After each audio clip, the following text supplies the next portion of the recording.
Joining us for an all-out preview of the February window of the FIBA World Cup Qualifiers are Gilas Pilipinas Pool member Gab Banal and his brother, basketball analyst Juan Banal. Welcome back to Sports Desk. Banal boys, it's another holy episode today. There can be miracles. Don't confuse me for Gab. You might think I'm the one playing. I could be, but I'll give that down to my brother. Thanks, Juan. Thank you again for texting Gab. Hi, Gab. Welcome back to the show. Lagi na lang si Juan eh. At least nandito ka.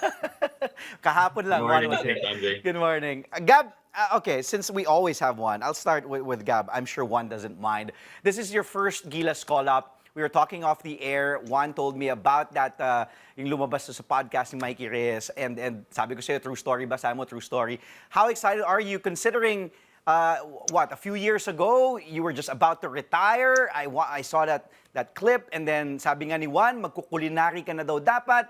And then all of a sudden, you're here. You're there at the bubble. How surreal is everything that's happening right now? Gab. You know what, Andre? I can't even process with what I'm feeling right now. Who would have thought? Never in my wildest dreams did I expect to get a call up from Gilas just to be part of the 15 pool. Yeah, of course. Man pool is just amazing. You know, like what my brother said, I was planning to, move on from basketball. You know, Wow. I studied culinary. I was a part-time indoor cycling instructor. Wow. Basketball was part-time back then, but look where I'm right now. Yeah. And it's by the grace of God. It feels surreal, I can't even imagine. I can't even process it right now, to be honest with you. Nang galing. I was talking to the producers about this. Sabi ko, ang ganda ng kwento na parang Gab was about to retire, magkukulinary. Sabi mo nga, instructor, part-time instructor. And then, boom, naglaro sa Bacoor, and then pick up ng Alaska, nakuha ng TNT, just raining threes out there, and then you're there inside the bubble, part of the Gilas pool. One, we know that regardless of the results nitong qualifiers, pasok naman na tayo eh. Nasa World Cup na tayo because isa tayo sa host nation. But why are the qualifiers still important here for this particular Gilas Pilipinas team? I personally think it's a good way to test this formula. We know that this wasn't ideal. What we're experiencing now, things happen, things change, and now we're kind of put in a situation where we had to form a team. I think it was just formed like the start of February during the break, and then we had to bring in a team and then bring in the old pool. You're technically talking about two different teams coming together: the TNT squad and the former Gilas players. But again, this is not probably the last that this will happen. This can happen in the future, and this will give us an opportunity to test this kind of formula and maybe put it, in our back pocket. That someday, if it happens again, and the need for this to formulate a team like this, then we kind of know already. We have a template of how we can test if this is going to work or it's not going to work. So the mix of experienced players and the young guns might be a good way to use this qualifiers to see how that's all going to pan out. Well, Gab, we already just heard your brother how he enumerated how important this is. Alam naman natin talaga that the qualifiers are very, very important to Coach Chot Reyes because like I mentioned also earlier, this is his first tournament back as the head coach of the national team. Kilala natin yung si Chot Reyes kung ano yung nagawa, Laban Pilipinas, Puso, brought us to the World Cup back in 2014. And last time he was a head coach of Gilas was back in 2018. Now, how different or how similar is Chot Reyes' system sa TNT to the one that he's running dito sa Gilas? It's pretty much the same. We run the dribble drive offense from Talking Texas. We brought it here in Gilas. Because there wasn't really much time to, create a new system that fits the young guns. But so that's why he did bring the TNT core to back up the Gilas mainstays because there's only one system, which is the dribble drive offense. And it worked back then, and I'm pretty sure it's gonna work again. Galing, yeah. I was watching actually some highlights as well, yung mga practice film nyo. And we know naman what this dribble drive, mas free-flowing offense, and at the same time, perfect sa mga players, TNT players, and dun sa mga bata na I'm sure gutom na gutom maglaro. A lot of the non-TNT players in this Gilas lineup have never played for Coach Chot. Kasama na dyan, syempre, sina Thirdy Ravena, Juan Gomez de Liano, sina Dwight. Pero so far, so good naman. Nung nakausap ko actually sila, yung mga bata this month, si Juan GDL, excited dun sa dribble drive offense ni Coach Chot. Kasi sabi niya nga, free-flowing, kumbaga, he has more space to operate. If you have your man solo, take him, like, di ba, attack him, ganyan. Among these young guys, sino pang nakikita mo? Who else do you see that will thrive in Coach Chot's dribble drive system? Yeah, we saw that Coach Chot favors really speed, diba? That's why he tries to condition his team so well so that they'll have that advantage. Both ends of the floor, they want to push the pace, and so that's why may dribble drive ka, yung primary transition break offense, you know. But I think if that's going to be the pace of the game, then you've got guys like Dwight Ramos, Thirdy Ravena, of course, JDL, and even Ange Kwame enjoying that open court run, right? But then you have also Coach Chot enjoying a lot of ball screens. Dribble drive also works a lot better with space. So you've got shooters like, you know, Tongkab there that will benefit from this kind of system. But I personally feel like the transition of these younger guys won't be that much into the Coach Chot Reyes system from the Tab Baldwin because, you know, Coach Jong is there in the coaching staff, so he can kind of ease that transition. There are differences, but I think generally the heart of both the coaches' offense is still there. You know, speed and it's giving opportunities. That free flow offense is there. So a lot of the young guys will benefit from it. To be exact. Well, the question on so many basketball fans' minds right now: how does or will Gilas Pilipinas stack up against its opponents in the February window? And we will take a look, boys, after the break. A number of PBA players will see action as part of Gilas Pilipinas in the coming days as the February window of the FIBA World Cup Qualifiers tips off today. And we still have with us this Thursday Gilas Pool member and TNT player Gab Banal, as well as his younger brother, basketball analyst Juan Banal. I'm kidding. Gab's younger, right, Juan? I don't know. I will neither deny nor confirm your question. I'll let the people decide. Sabihin mo, twins na lang kayo pag may nagtanong. Gab, we know, we've been watching you play in TNT and then Alaska before that. And then, sabi ko nga, napapanood ka sa 3X and sa Bacoor. What can Gab Banal do you bring or will you bring to the national team? Ano pa yung, kumbaga, other facets of your game that you bring to this team? Well, the main system of Coach Chot, he always preaches pace and space. You know, we have players who can fasten up the pace of the game to make it faster. And then I believe he got me to this Gilas lineup to create space. Yes. To make shots, to make 3-point shots, because that's the name of the game right now, especially with this dribble drive offense. So I can bring the outside shooting, and I can make the floor spacer actually, so that Ange can make a living inside the paint.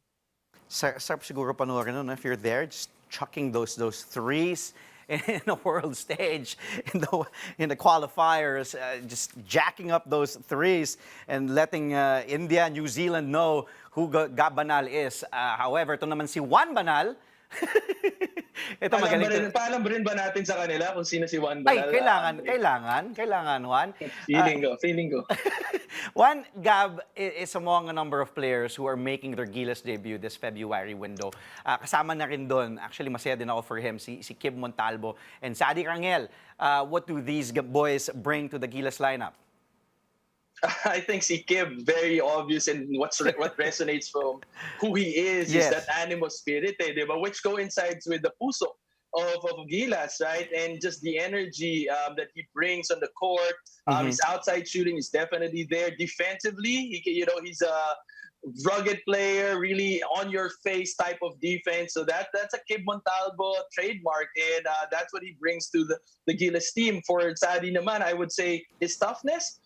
We are going to play against India, a pretty strong and tall lineup, and we need guys like him that could, bang bodies. His toughness is going to be required not just in games but also in practices to kind of like test the mettle of guys like Ange Kwame and the rest of the guys. So masusubukan sila, and Sadi is a good addition to the lineup.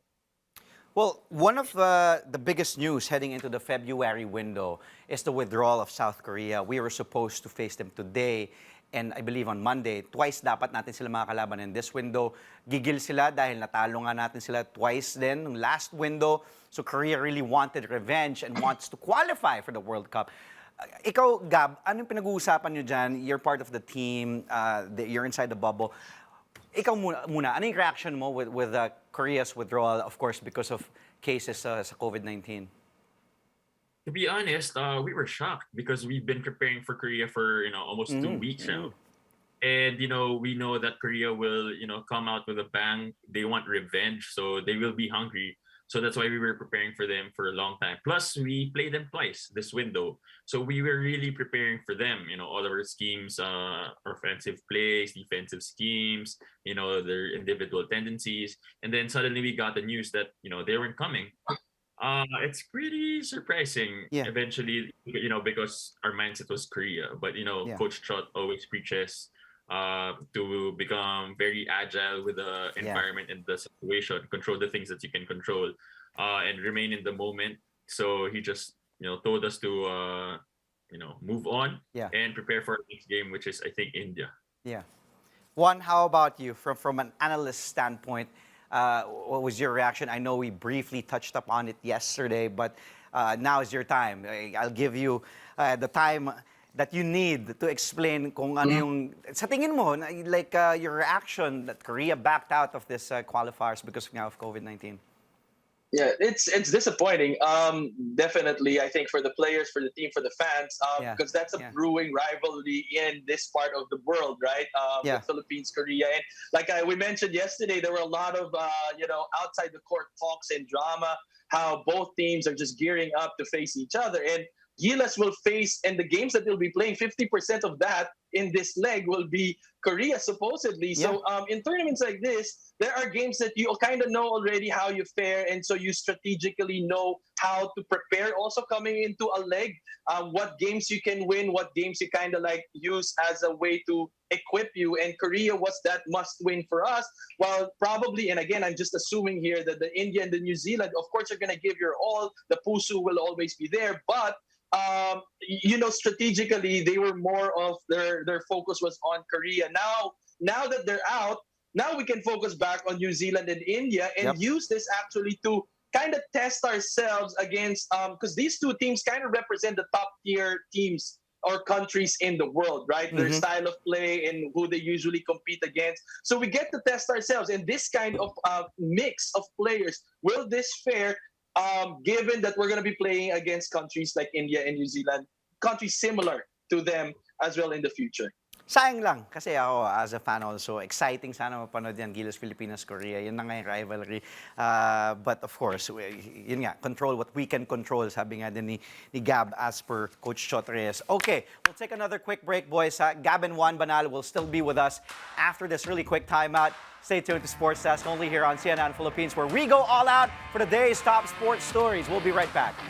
And we still have with us today Gilas Pilipinas Pool member and TNT player Gab Banal and his brother, twin brother, parang matuwa siya, basketball analyst Juan Banal. And we've been talking about the February window of the FIBA World Cup Qualifiers. Grabe yung kilig ni Juan nung sinabi ko twin brother. Bro, Gab, Andre, parang hindi natuwa si Gab, nakita mo? Parang hindi yata siya nag-smile. Kung ano yung saya mo, when I said that. Walang respeto tong kapatid ko sa akin. hindi proud. Sige, dito natin siya isa lang. Before we continue our discussion, first let's find out the answer to our quiz question of the day. The question I asked earlier was, who top scored for Gilas Pilipinas during its encounter with India in the 2016 FIBA Asia Challenge? One, ito yung literal. You can call a friend. You can call a brother. Gusto mo si Gab I will literally call Gab. I have no idea. I would assume top of mind would be Jason Castro, obviously, right? Or whoever. But I'll call a friend. I'll call my brother for this one. Gab Banal. Siya naman pahirapan natin. Sige. Sino sa tingin mo, Gab? Hindi ko alam. I don't know the answer. Grabe yung call a friends mo, ha? Walang sagot. Nasa ko. You know what? The correct answer, kahit ako, I didn't see it coming. It was actually Mac Bello. Si Mac Bello. Mac scored, 21 points in that game, but the Gilas Cadets lost to India in that particular game. Final score was 91 to 83. Actually, ito yung huling beses na nakaharap ng Gilas yung India. So, okay. well, matagal naman na yun. Sana hindi naman na... So this was the Gilas Cadets pala, sina Yes. Tolomia. I Ito believe yung so. special draft, right? I In the believe PBA, so. right? There's You're the right. team that- I believe so. Back in 2016. Now, sige, pag kanina we were talking about Korea and 'di ba, sabi mo nga parang syempre disappointing to the fans kasi we were excited to see, I personally was excited to see Gilas and Korea. But wala ng Korea out of the February qualifiers. Ang makakalaban na nga lang natin ay New Zealand and India, two tough teams as well. Gab, yun nga, kanina binanggit mo na sabi mo, according to Coach Chot nga, di ba, he really practiced, kumbaga you practiced for Korea talaga. Tinutukan nyo sila for 2 weeks. But, syempre, nandyan din yung India and New Zealand. What can you say about them? I'm sure na-scout nyo din sila at iba kasi yung style kung how Korea plays compared to these two teams, Gab. Yes, definitely. They play so different against Korea because coming into this tournament, we knew that Ratliff won't be playing, so they were more guard-centered offense. But New Zealand and India, they are more big-centered offense, so they love to pound it inside, points in the paint. Their offense revolves around their big guys because they have, I think, so many big guys who are dominant and play Division One. In the States. So it's really different preparing for Korea and preparing for India and New Zealand. But the good thing is that New Zealand and India have, they both have similar offensive sets. So we just have to adjust our mindset quickly and focus on our game against India. Focus, tama. Against India muna. Unahin muna natin ng India. Juan, ikaw ang analyst dito. Unless mawalan ka ng trabaho to your brother. But anong keys to winning against India? Well, India's average height, I think, is 6'3", so that's a pretty tall lineup. So like what Gab mentioned, they're big oriented. They have some players actually who played in US college. They have US college experience. So I think with the pace and space system of Coach Shot Reyes, we have a fighting chance, and it's going to position us well. And I think dito mas magagamit yung younger players of Gilas who can really run the floor, who can speed up. Of course, given that we can get those rebounds, if we can push the ball and quicken the pace, then that's going to give, I think, India a harder time to try to catch up. We're going to try to play our game, and we're going to make them adjust to our style of play rather than us just succumbing to the big lineup that they have and just being able to welt with the how they pound it inside the paint. Tama. How about New Zealand? Same? For New Zealand, I think they're tough in their experience. Yes. And this is where the TNT players come in. I think the toughness of the experience of our TNT guys will be the ones that will be tested. I know for a fact, I think there are 2 Filipino players with Filipino blood playing in the New Zealand team. I think Samuel from Lasal and Rogers, who was supposed to play for UE, is also playing. And so, and plus their coach, Piero Cameron, is a FIBA Hall of Fame. He's an undersized big. He likes to bang it. So it's going to be a really physical game, I would assume, with New Zealand. And kailangan meron tayong counterpart ng hakan nila di ba? May ganun din yung Filipinos para medyo puso Actually, nag-ready kami. Nag-ready kayo, Gab? Dun sa seryoso?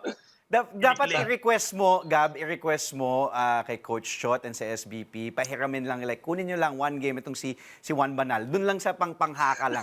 Kahit siya lang mag-isa gumanon, maghaka siya mag-isa against New Zealand. Nagkakarampa ako doon, Andre, baka hindi mo alam.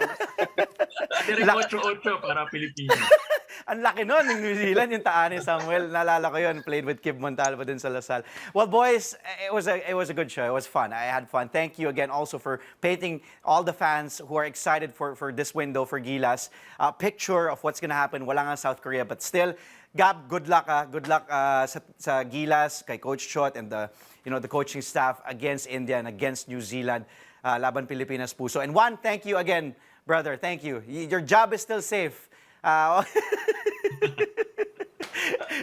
We'll see you again. We'll talk to you again soon for sure. Juan. We just had Gilas Pilipinas Pool member and TNT player Gab Banal and his twin brother, basketball analyst Juan Banal. Thank you.